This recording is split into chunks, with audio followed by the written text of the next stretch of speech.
तो 50 fire alarm लगाने हैं, ये जगहें तुमने क्लियर करनी है और 1 हफ्ते का टाइम है। और ये ऐसी 20 आइटम्स डिफरेंट हैं जो आइडेंटिफाई किए हैं। कोई इदारा अगर उन 20 में से हफ्ते बाद 10, 12, 13 कर लेता है तो हम ये नहीं करेंगे उसमें सकते हैं, आप थोड़ा टाइम और दे सकते हैं कि वो कंप्लीट करे। लेकिन अगर किसी ने सिरे से शुरू ही नहीं किया तो इस बिल्डिंग को सील करना पड़ेगा, उस पर कोई कॉम्प्रोमाइज़ नहीं होगा। और मैं चाहूँगा कि ताजिर बरादरी, चेंबर के लोग, एसोसिएशंस के लोग इस पर ताउन करें। फिर दूसरा स्टेप होगा जिसको मैं कह रहा हूँ तकरीबन 1 महीने उससे ज़्यादा जिन चीज़ों की ज़रूरत होगी, और फाइनली 6 महीने के अंदर उन्होंने कंप्लीट जो है फायर सेफ्टी के हवाले से, डिज़ास्टर सेफ्टी के हवाले से अपने जो काम करने वो पूरे करने। तो ये अगेन मैं बताऊं कि यह बड़ा पहले भी होता रहा है, ऐसा नहीं, हमारे कवानीन मौजूद है हर चीज़ के, ये सिविल डिफेंस का इदारा करता है, लेकिन इम्प्लीमेंट ना सिर्फ इधर नहीं हुए, जैसे मैंने बताया कि इस वक्त पूरे पाकिस्तान में हर सूबाई हुकूमत और फेडरल गवर्नमेंट अपने इलाके इस्लामाबाद के अंदर ये ऑडिट्स कर रही है, और जहाँ भी जा रही है उन्हें यही पता चल रहा है कि तसल्ली बख्श हालात नहीं है। मैं मीडिया के तवस्सुत से सब जो डिफरेंट कमर्शियल इमारतें हैं, इंडस्ट्रीज़ हैं, उन सब के मालिकान को, उनके जो ऑर्गेनाइजेशंस हैं, उनसे कहूँगा कि हुकूमत के साथ ताउन करें, लोगों से कहेंगे कि हुकूमत के साथ ताउन करें कि, और ये हम सब मिल के तहिया करें कि दोबारा इस किस्म का वाक़या ना हो। एक सेकंड मैं ख़त्म कर लूँ। दोबारा इस किस्म का वाक़या ना हो, और उसमें हुकूमत को सब लोगों की ताउन की ज़रूरत होगी। हम सब मिल के ये तहिया अगर करें, इन्वायरमेंट ऐसे आग लगती रहेंगी, गलतियां लोगों से होती रहेंगी, लेकिन ऐसे सानिया दोबारा ना हो, वो हमारे आपके हाथ में, हम सब मिलके उसको करें। मुर्तज़ा आप अगर कर लें। जब से ये आग लगी है उसके बाद शहर में अल्फाज की आग भड़काने की कोशिश की जा रही है। अल्फाज के ज़रिए कराची को इस्लामाबाद के हवाले करो, अल्फाज के ज़रिए सिंध को तोड़ो, अल्फाज के ज़रिए लसानियत को फैलाओ। तो ये लोग खौफज़दा हो गए। एक आग तो बुझा दी आपने, लेकिन ये जो सोशल मीडिया और प्रेस कॉन्फ्रेंसों के ज़रिए अल्फाज की आग लगाई जा रही है, इससे शहरी खौफज़दा। मैं देखें सब लोगों से दरख्वास्त करूँगा, उन लोगों से भी दरख्वास्त करूँगा जो ये बातें कर रहे हैं, ये वक्त नहीं है ये बातें करने का। इस वक्त इतना बड़ा अलमिया, इतना बड़ा हादसा हुआ है, हम सबको इन बातों को छोड़ के इस वक्त के लिए भी हम तैयार हैं, हर बहस के लिए तैयार हैं। मैं नहीं करना चाहूँगा, मैंने थोड़ा सा जवाब दिया था असेंबली के अंदर, तो आपके, मैं बल्कि मीडिया से कहूँगा आप सबके मिलके कि इस किस्म के सवालात आप ही ना उठाएं ना। अगर आप ये सवाल नहीं करते तो मुझे किसी जवाब की ज़रूरत नहीं पड़ती, लेकिन इस वक्त हाँ मेरे ऊपर ये सवाल ज़रूर उठाएं कि ये कमज़ोरी क्यों रही है, फ़लानी जगह पे अभी तक नहीं हुआ, ये बताएं। बाकी चीज़ें ये जो इन्होंने शुरू की हैं, इससे भी हम डील करना जानते हैं, पहले भी करते रहे और इंशाल्लाह करेंगे। लेकिन मैं आपके सवाल के जवाब में आप सबसे एक दरख्वास्त कर रहा हूँ, मीडिया से दरख्वास्त कर रहा हूँ। हाँ, मैं ये नहीं कह रहा कि इस अलमिये के बारे में बात ना करें, इसको बेहतरी लाने के सिलसिले में बात ना करें, लेकिन ये बातें जिनका कोई सर पैर नहीं है उस तरफ ना जाएं। खामखा ऐसा ना करें कि हमारी तरफ से भी लोग शुरू हों और इन चीज़ों से जो खराबियां पैदा हुई हैं, जो हमारा काम है जो करेंगे वक्त आने पे, इस वक्त तो टाइम नहीं है। पर्दा ना उठाया जाए कि मैं कितना जिम्मेदार हूँ और कोई और कितना जिम्मेदार है। सर, गवर्नर सिंध के गवर्नर हैं, फिर भी सिंध हुकूमत की वो कोताहियां जो है वो अगेन मैं ये कह चुका हूँ ये बात ना, मैंने अभी आपको कहा कि ये सवालात छोड़ें इनको। इस वक्त कोई भी अगर इस आग के सिलसिले में, इसकी बेहतरी के सिलसिले में कोई कंस्ट्रक्टिव राय देना चाहे, कोई क्रिटिसिज्म करना चाहे, मीडिया क्रिटिसाइज करना चाहे, ज़रूर करें। मुझे बिल्कुल इससे कोई कहते ना कि जी आप लोग तो अब फिर सवाल ही नहीं करने थे, मैं कह रहा हूँ सवाल करो, मेरे से सवाल करो, मुर्तज़ा वहाब से सवाल करो, लेकिन इसको ऐसी डायरेक्शन में ले जाओ कि और आगे बढ़ के। ये सीधी सी बात। जी कई साहब, एक में कई साहब के लिए फिर ज़ाहिर है इससे बिल्कुल हटके सवाल है। एफबीआर चेयरमैन फिर तनकीद कर रहे हैं कि जी सिंध रेवेन्यू नहीं जनरेट कर रहा। इस एक में सर हाँ, मैं जवाब दे देता हूँ। नहीं अच्छी बात है। 18वीं तरमीम से पहले हम 12.5 करते थे और अभी 2.5 सिंध कर रहा है। दूसरी बात सर, आपका जो 2.5 हम पॉइंट जो है फीसद रेवेन्यू जनरेट कर रहा है सिंध, हम 12.5 करते थे। अच्छा सर, दूसरी बात सर, अच्छा हालात में आपको ये नहीं महसूस अच्छा, मैंने ये सुना नहीं है, वैसे मैं जवाब दे देता हूँ। कल का स्टेटमेंट है। अच्छा, सुना नहीं है मैंने, मेरी से गलती होगी। हर आदमी पे इतना ध्यान देने लगूँ मैं तो फिर इससे रिलेटेड है सर कि अब ये जो मौजूदा हालात चल रहे हैं, ठीक है, सानियात होते हैं हर शहर में, हर जगह, लेकिन जैसे ये 18वीं तरमीम का शोर 28वीं शोर उठ रहा है, तो ऐसा महसूस नहीं होता कि सिंध को वफाक की तरफ से, इदारों की तरफ से भी एक बिल्कुल एक। मैं जवाब का ही देता हूँ। सबसे पहले तो क्लियर कर दूँ ना, मैंने उनका बयान नहीं सुना, मैं देखा भी नहीं, लेकिन मैं अपनी हकीकत बताता हूँ। 18वीं तरमीम से इसका कोई ताल्लुक नहीं था। पहले भी सेल्स टैक्स ऑन सर्विस, इससे 18वीं तरमीम से कोई ताल्लुक। एक तो लोगों को पता नहीं कि 18वीं तरमीम में था क्या। बस हर चीज़ जो है ना, सर्दी ज़्यादा पड़ रही है कराची में, 18वीं तरमीम वापस करो, ये मैंने सुना था, कहीं से आया था। तो हर चीज़ को उस पर डाल दे रहे, तो उससे कोई ताल्लुक नहीं था 18वीं तरमीम का।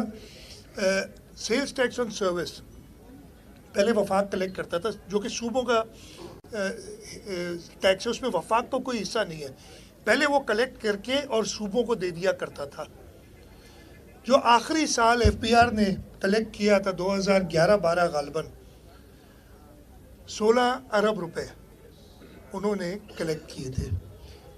हमारा पहला साल यानी सूबा सिंध का, और सूबा सिंध पहली सूबाई हुकूमत थी जिसने sales tax on service collect करना शुरू किया।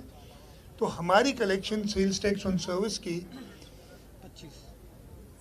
26 कुछ 47% या पता नहीं फीसद निकाल ले, इतनी एक साल में बेहतरी आई। चलें, वो कहते हैं एक साल में शायद कुछ हो गया, वो और से लेके आज तक कंपैरिजन आप करते हैं ना, आप किसी कंपैरिजन के लिए कोई चाहिए, वो sales tax on goods collect करते हैं, हम sales tax on service collect करते हैं। इन सालों में हुकूमत सिंध ने जो सेल्स टैक्स, और मेरे सारे इंडस्ट्रियल नाराज़ हैं हमसे इस बात पे, तो जो sales tax on service collect किया है उसका एनुअल ग्रोथ 21% है, और जो एफबीआर ने सेल्स टैक्स ऑन गुड इसी दौरान उसका तकरीबन 9.5-10% है, मैं शायद दिया। हाँ, वो भाई हम डबल कर रहे हैं। अगर हमारे रेट पे जिस तरीके से हमने ग्रोथ की है, एफबीआर करता, मुझे उनका बयान नहीं पता, मैं ये हकीकत बता रहा हूँ, हमने ये कैलकुलेट करके बताया, वो नंबर्स मैं भूल गया हूँ। तो इस वक्त जो हम कह रहे हैं ना कि एक शॉर्टफॉल है हमारे पास, वो पूरा हो जाता, किसी को ये परेशानी नहीं होती कि सूबों को पैसे नहीं मिल रहे, वफाक को नहीं मिल रहे। जब मैं नहीं कह रहा हूँ, ये इनके अपने यानी नॉट फेडरल गवर्नमेंट बट जो और इदारे हैं, उन लोगों ने जो एनालिसिस किया, उन्होंने कहा 3.5 ट्रिलियन रुपए यानी 3.5 अरब रुपए लीकेज है सेल्स टैक्स में, गुड्स में, ये वो कह रहे हैं। और इसीलिए चेयरमैन बिलावल भुट्टो जरदारी साहब ने इस्लामाबाद में बैठ के जब उठ के और ये हुकूमत सिंध की बात करते उन्होंने कहा था, हम कह रहे हैं कि सेल्स टैक्स ऑन गुड सूबों को दे दो, हम कलेक्ट करते हैं, हम कलेक्शन एजेंट, हम हिस्सा नहीं मांग रहे कि हम कलेक्ट करके अपने पास रख लेंगे, आपके लिए हम कलेक्ट करते हैं सेल्स टैक्स ऑन गुड। और आप टारगेट दे दें कि अगर सिंध से इस वक्त मुझे नंबर याद नहीं है, लेकिन 100 रुपये अगर कलेक्ट होते हैं सेल्स टैक्स ऑन गुड्स के हवाले से, आप कहें जी सूबाई हुकूमत के तो 100 रुपये कम से कम कलेक्ट करो, हम 100 कलेक्ट करके उन्हीं को देंगे। और हमने सिर्फ ये किया कि 100 की जगह पे अगर 110 करते हैं, 10 हम रख लेंगे। आपके टारगेट्स जो आप हर साल पूरे नहीं करते, हम पूरे करेंगे। इससे अच्छा ऑफर कोई हो नहीं सकता। इस ऑफर के बाद कहना ये, मैं ये कह रहा हूँ कि जी आप मेहनत ना करो, मेहनत आपके लिए हम करते हैं, जो उसकी मेहनत का फल होगा वो हम सारा आपको देते। और अगर फसल इतनी नहीं उतरती तो आप मेरे बाकी टैक्सों के हिस्सों में से मेरे पैसे काट लो।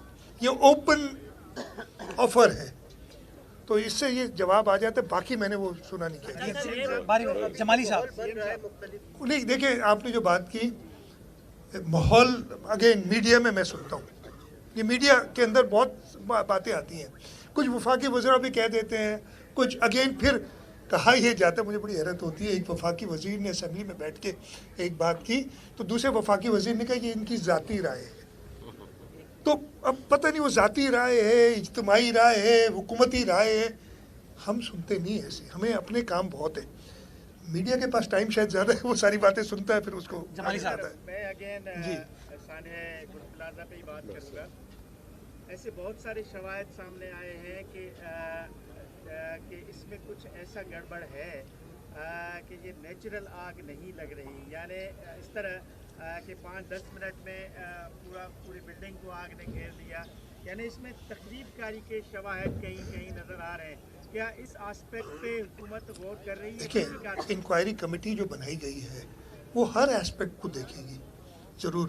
और मैं तो ये कहूँगा, आपने बात की कि ऐसे शवाहिद हैं, तो मैं ये भी कहूँगा इंक्वायरी कमेटीज़ में होता है कि लोग खुद जाके बता सकते हैं। अगर किसी के पास कोई भी ऐसा सबूत है, वो मेहरबानी करके इंक्वायरी कमेटी में जाके दे, चाहे वो मेरे खिलाफ क्यों ना हो, चाहे मेयर के खिलाफ क्यों ना हो, प्लीज़ दे।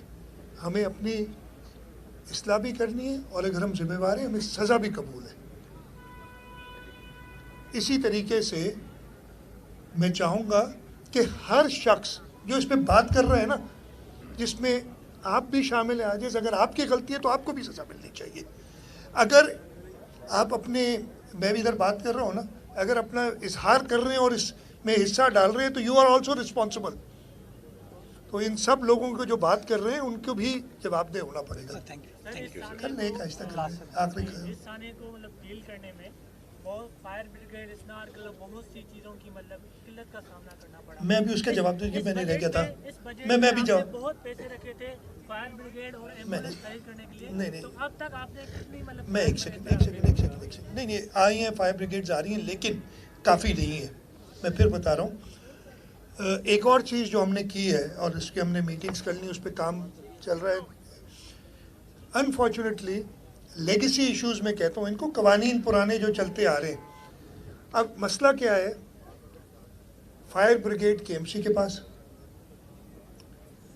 फिर हमने 1112 है, फिर हमारा Sindh integrated emergency health services है, और फायर ब्रिगेड, फायर की ऑडिट वो सिविल डिफेंस के पास जो होम डिपार्टमेंट के अंडर है। तो 4-5 डिफरेंट इदारे एक ही चीज़ पे काम कर रहे हैं। हमने कहा है कि हम इन सब को मिला के अगर नया कानून ज़रूरत पड़ी, और उस पर ऑलरेडी काम कर रहे हैं, एक इदारा बनाएंगे, उसको प्रॉपर तरीके से इक्विप करेंगे। अगर उसमें ज़रूरत पड़ी तो हो सकता है मुझे अगला, मैं ये कुरंगी कॉजवे की किस्म का ब्रिज ना बना सकूं, वो इंफ्रास्ट्रक्चर को मैं पीछे रखूंगा पहले, ताकि, और ये मैं कह रहा हूँ ना कि ये हम सबको देखना चाहिए, उसकी तरफ हाँ मैं तवज्जो दूंगा कि ऐसे सानिया दोबारा ना हो। तो बजट पे बिल्कुल हैं, वो आ भी रही है। कितनी है वो, 34 तैयार है हमारी, लेकिन अगेन ये काफ़ी नहीं है। हमें पूरा स्ट्रक्चर को एक अम्ब्रेला के नीचे लाना होगा और इंशाल्लाह उस पर काम कर रहे हैं। सर, ये बताइएगा कि उस आग में 13 लवाहिकीन ऐसे हैं जो DNA के लिए राजी नहीं हो रहे, कहीं उनके बारे में अगर कुछ। मैं देखिए, मैं अगेन उसमें नहीं जाऊंगा, जो डिटेल्स वो आपको पुलिस सर्जन वक्तन फ़वक्तन देते रहे।